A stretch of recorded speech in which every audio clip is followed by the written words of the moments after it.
Donc là, je fume un des tabacs que j'avais commandé aux États-Unis. Je fume le Cornell & Deal Matt Fiddler's Flake. Cette série qu'ils ont sortie sur Lovecraft. Alors effectivement, si l'univers de Lovecraft ne présente pas de fumeurs de pipe en tant que tel, on imagine volontiers les protagonistes s'approprier ça. Alors, la nouvelle Matt Fiddler Flake, enfin, la nouvelle à laquelle elle se réfère, c'est la musique d'Eric Zahn, oui.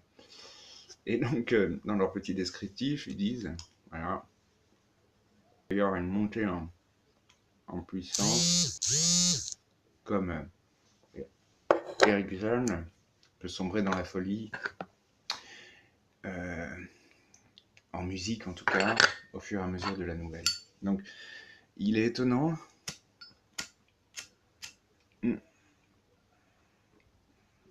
parce que, bon, il y a Virginia Peric, hein, on commence à se connaître, Black Cavendish pour l'adoucissement, et Kasturi, qui est, je l'avais dit déjà, une feuille de cigare indonésienne. Alors, au nez, ça sent pas du tout le cigare, ça sent vraiment le Kasturi. Il est antique, hein, ce tabac, mais voilà. Alors ça, c'est les flakes de Cornell & Deal. C'est plutôt des broken flakes. Donc très sombre, voilà.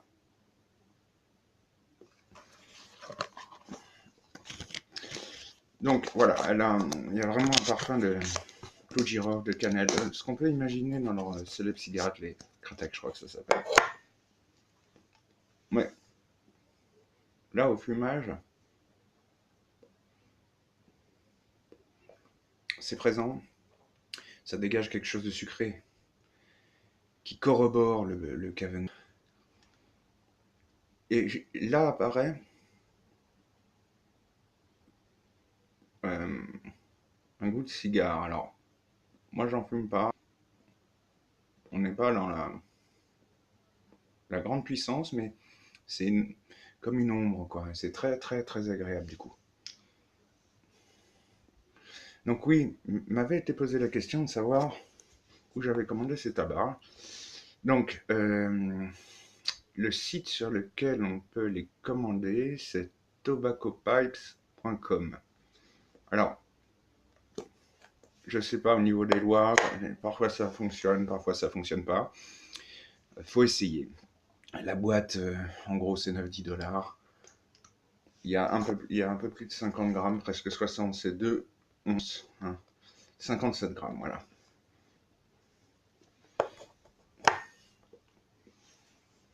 Et donc, c'est un tabac.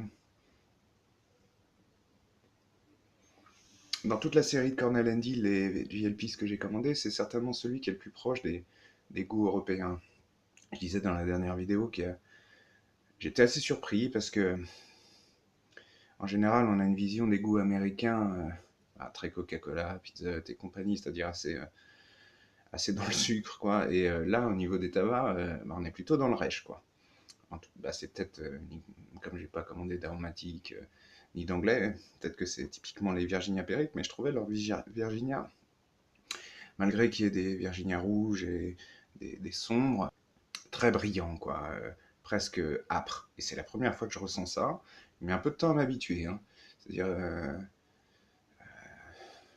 en Virginia Peric, l'Elizabethan Mixture, c'est ma référence. Il y en a qu'un, c'est le Telegraph Hill, qui s'en rapproche, quoi. Après, effectivement, à force de les fumer, le palais s'habitue, il trouve des repères, et puis le plaisir est vraiment là. Hein. J'ai vraiment développé, parce que j'avais pris des trucs très forts empiriques, et j'ai développé vraiment un appétit de plus en plus fort pour cette feuille, quoi. Et c'est marrant parce que, comme c'est des Virginia Peric pures, je me suis rendu compte, parce que j'avais du mal à un moment à discerner les Burley, les différents types de Virginia, et je me rends compte qu'en fait, c'est en fumant des tabacs dans lesquels ils ne sont pas présents que j'apprends à les reconnaître.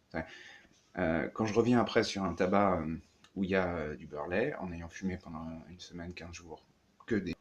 Eh bien là, je le perçois beaucoup mieux. Donc c'est une expérience intéressante aussi à faire. Enfin, vous voulez discerner un goût, fumez du tabac où il n'y en a pas, revenez après dessus, vous allez voir, ça peut fonctionner ça. Donc ouais, tobaccopipes.com. Et le Matt Fiddler's Flag là. Le Perique évidemment, je le sens. Virginia typique Cornell and Deal, donc un peu sur la corde quoi. Cavendish et Castury, c'est présent. Moins connu.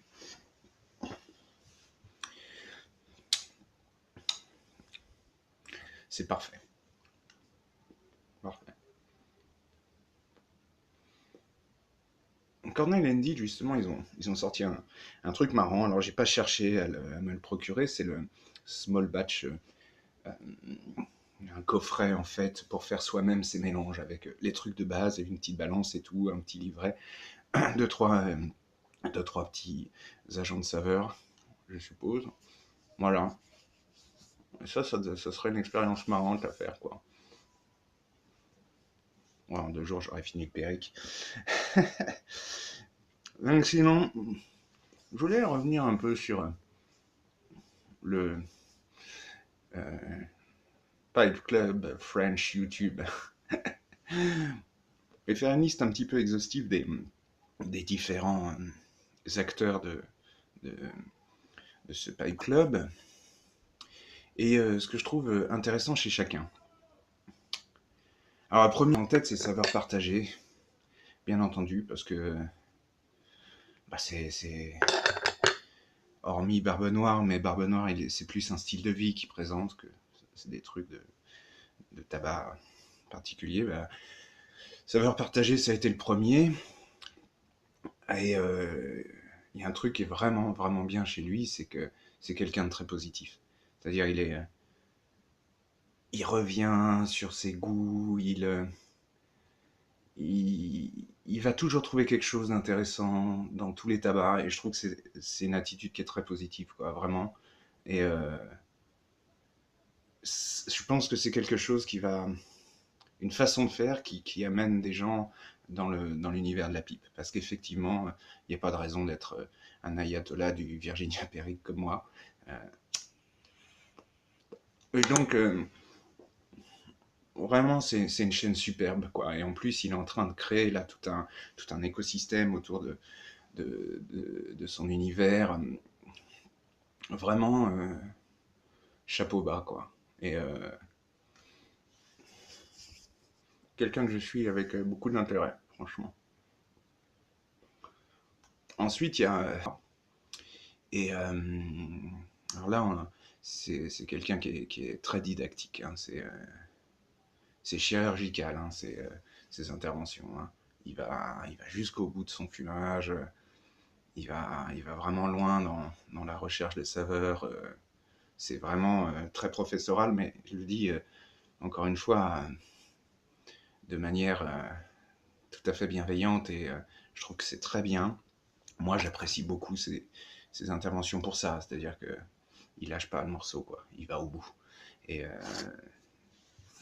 franchement, chapeau, pareil. Il y a qui Santor LG, qui est quelqu'un qui est très ouvert également, un peu comme Saveur partagée, avec beaucoup d'enthousiasme sur les fumages, une grande ouverture, un état d'esprit très serein aussi, très, très posé. Ça, c'est les gros avantages. Il développe son palais et il est très doux dans ses interventions. Ça, j'aime beaucoup aussi. Après, il y a The Dragon. The Dragon, il amène tout l'aspect mystérieux et méditatif que j'aime dans le fumage de la pipe. Et c'est vraiment... ces vidéos sont très inspirantes. Très inspirantes.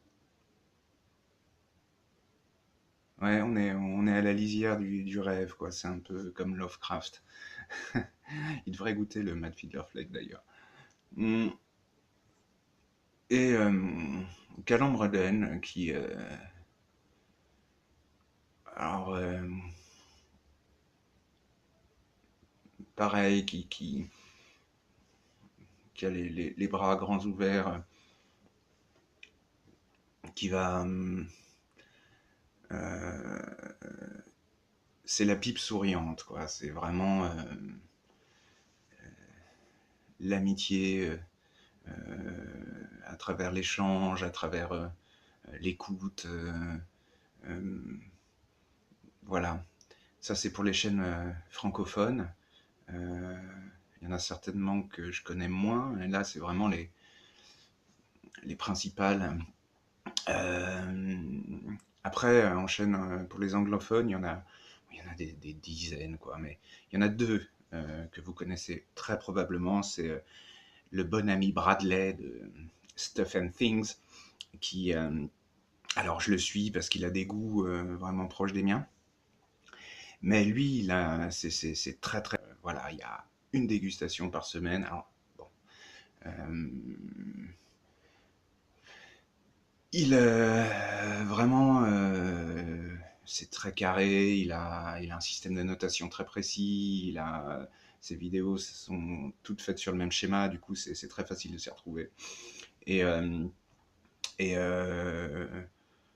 voilà, il est pas tendre avec les tabacs, c'est-à-dire que voilà, il se laisse pas emporter par un bon goût. Il va au fond, voilà, donc ça. Et puis The Bremen Peeper, allemand, qui fait ses vidéos en anglais, qui habite à Brême, qui est, à mon avis, enfin même c'est certain, il est, j'allais dire chairman, mais voilà, il enseigne l'histoire, voilà, c'est le terme que je cherche à l'université. Donc lui, c'est un principe simple, c'est que il va prendre un tabac et un monument historique, préhistorique, etc.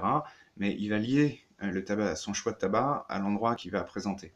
Donc on est vraiment dans un truc d'histoire, et c'est vraiment extrêmement intéressant. Bon, la partie tabac est très courte, il le présente rapidement. C'est délicat, les goûts, là, en plus, comme ça dépend du pH, la salive de chacun. Mais voilà, si vous connaissez pas ces deux personnes, allez-y.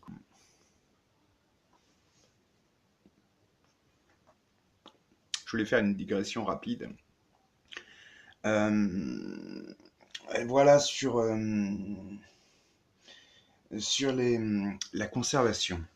Alors, moi, j'utilise ces petits pots-là, et c'est pas cher, ça se trouve partout, mais je voulais juste... je vous conseille, hein, c'est très bien, franchement. Juste un truc, c'est que il y a différentes couleurs de caoutchouc. Il y a des caoutchoucs transparents, les caoutchoucs orange et les caoutchoucs rouges. Il y en a peut-être plus, mais je connais ces trois-là. Alors faites bien attention, parce que c'est plus on va vers le rouge et plus le truc sera hermétique. Voilà. Donc, par exemple, mon full Virginia Flex, c'est un caoutchouc transparent. Enfin, et bon, ça sèche un peu plus vite. Dans le cas de ce tabac, c'est pas très grave, mais pareil, mon Davidoff English Mixture, c'est un peu pénible, quoi. Par contre, caoutchouc rouge, j'ai quoi? J'ai le HU Director's Cut, mais je vous disais, ça fait 2 ans, l'hygrométrie est parfaite, quoi. Donc voilà, petit détail. Parce que ça, pour hydrater le tabac, ça m'était arrivé notamment avec le Saint-Claude Confrérie, bah, ça a été une galère. J'ai réussi, mais ça a été une galère. Ensuite, rapidement sur ce que j'utilise. Alors, ma grande question à un moment, ça a été les cure-pipes, les tasses braise, voilà quoi. Donc, bon, non, je suis là. De base, c'est ça, quoi. J'emmène, effectivement, mais en fait, j'avais rapidement acheté ça par un souci d'esthétisme, parce que j'aime bien, je trouve que c'est un bel objet. Et en fait, il m'a paru à un moment assez léger, quoi.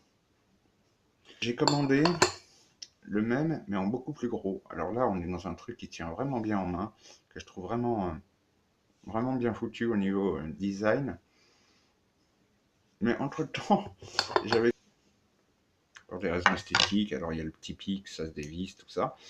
Et en fait, celui-là, à part le fait qu'il roule quand on le pose sur le côté, il y a des petites perforations au bout. Ce qui fait que quand on tasse, ça n'écrase pas complètement la braise. Et bah, le tabac ne s'éteint pas ou s'étouffe moins, en tout cas. Voilà. Donc, petit détail, parce que moi j'aime les tasses braises qui ont du poids. Alors vraiment celui-là est chouette au niveau du poids, mais bon, il écrase vraiment, vraiment beaucoup, quoi. D'ailleurs, The Bremen Piper fabrique des tasses braises qui sont trouvables en civette, en Allemagne, certainement même la civette de Brême uniquement, mais ils sont vraiment magnifiques, quoi. Il y a toute une réflexion sur le tasse braise, ouais, c'est un type assez étonnant. Ensuite, pour le transport, ah, ça dépend. Alors, le transport rapide en ville, quand je promène les enfants, etc., je prends un sac, je mets mes sacs dans lesquels sont fournis les pipes en général. Maintenant, pour le transport, quand je pars faire des concerts, des trucs comme ça, j'ai deux pipes là, c'était Bud Shock, et c'est une fortune, mais bon bref, et je trouve ça devient quand même, ça semblait pas mal, ça arrête pas de sonner, le son va être super calé les gars. Et en dernier lieu, bon alors pour les petites tiges là, peut-être des vrais, mais je prends des trucs pour enfants, hein, voilà, des trucs pour des petites sculptures. Et sinon, pour l'allumer, j'ai acheté des hypothèques. Alors celui-là, là, le truc est cassé, donc il faut que je le renvoie. Mais vraiment, je trouve ça très pratique, la descend impeccablement. Et il y a un petit opercule qu'on peut retirer si on veut l'utiliser de manière normale. Et c'est-à-dire qu'il y a toujours un souci de coût, quoi. Et pour les remplir, plutôt que prendre l'essence à dépôt, ça, hein, l'essence F. Donc pour 4 euros, j'ai d'essence, quoi. Alors, bon, on peut argumenter, etc. Moi, j'aime beaucoup. Déjà, c'est des objets que j'adore, les hippos. Et franchement, l'essence, bah, je la sens pas. Voilà. Donc, ça me dérange pas. Mm. Ouais, puis ça reste abordable, quoi. J'aimerais bien, hein, un Corona Hot Boy. Et encore, je suis pas sûr. Mais bon. Voilà, ces petits. Les deux, trois petites choses.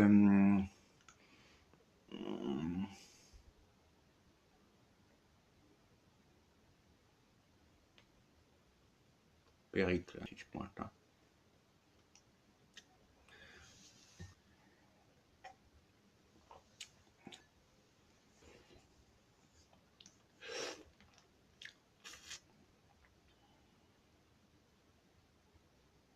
Oui, c'est une belle aventure. Donc voilà, pour les tabacs un peu différents. Qu'est-ce que je conseillerais? Bah, est-ce que vous... vraiment pour quelqu'un qui connaît pas Périque ou qui de si c'est dans la porte, on ne le trouve pas en France, mais c'est vrai, c'est le collection H Blender du même nom, Acadian Périque. Donc, comme beaucoup, c'est pour quand même que tout ça, un plaisir extraordinaire.